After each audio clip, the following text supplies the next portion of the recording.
etc. Mais les gars, ça pousse super bien.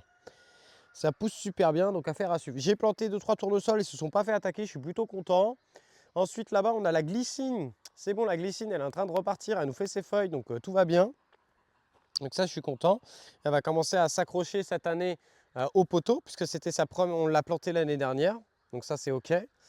Ensuite, vous avez du coup la vigne là qui a commencé à sacrément bien débourrer. Il y a un pied qui est en retard par rapport aux autres, mais je pense que ça va le faire. J'ai commencé aussi à faire des petites plantations kamikazes d'œillets d'Inde. Tu vois, comme ça là. Écoute, ça se fait pas encore manger par les limaces. Donc là, on avait 2-3 tulipes. Je pense que je mettrai des fleurs ici. Donc voilà. Là, vous avez vu la structure, donc la vigne, elle va totalement prendre d'assaut, on va dire, cette structure. Ici, on n'a rien. Pour l'instant, on attend. On a une bâche et on a une bâche et puis on a de la feuille morte. Et je me pose la question d'ailleurs si je dois. Ah, par contre, là, il y a du ver de terre. Là, il y a du ver de terre à foison. Et je me pose la question s'il ne faudrait pas quand même que j'enlève ça parce que j'ai l'impression qu'il me reste plus que c'est le truc en polypropylène. Là. Même, alors là, il y a 2 vers de terre qui étaient en train de s'accoupler.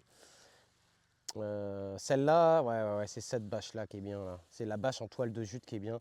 La bâche en toile de chanvre comme ça, là, je pense qu'il reste plus que le fil polypropylène, t'as vu? Tu sais, ça se dégrade pas, ça reste comme ça. Je sais pas trop, les gars, si je la laisse ou pas. Je sais pas ce que vous auriez fait à ma place. Est-ce que vous l'auriez enlevé? Est-ce que vous l'auriez laissé, cette bâche? C'est à vous de me dire. C'était une bâche en fait de chanvre, mais en fait je sais qu'il reste un petit film, c'est un film quand même en polypropylène, mais du coup j'ai l'impression que là il reste plus que ça en fait. Donc je me dis bon ça sert à rien, autant mettre ça à la poubelle. Et puis maintenant je fais que des feuilles mortes et puis basta quoi.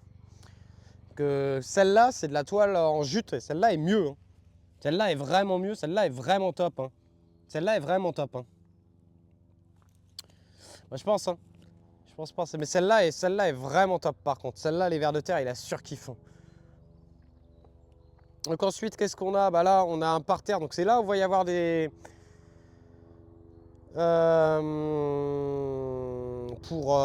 parce qu'en fait, ça protège encore. Tu vois, c'est tout simple. Hein, mais là, en gros, la bâche, tu vois, elle est complètement sèche. D'accord?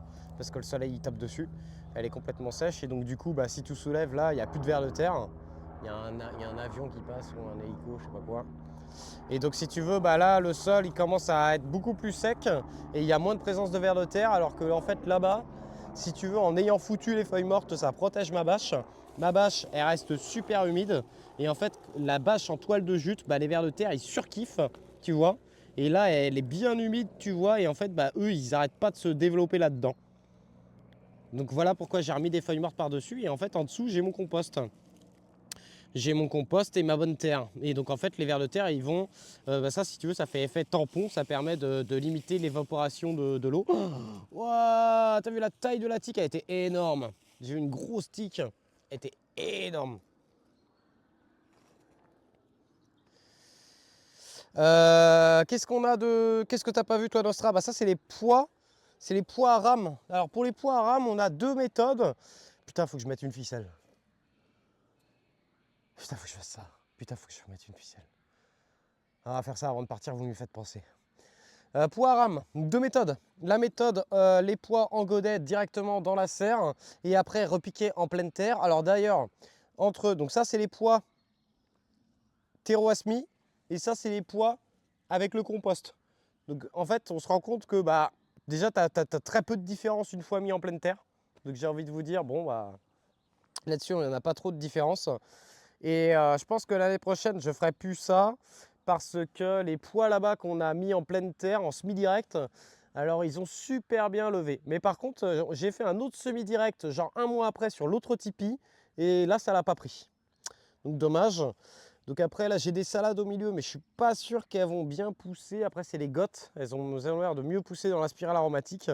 Et puis ici, tranquillement, on a notre premier semis de radis qui commence à pousser.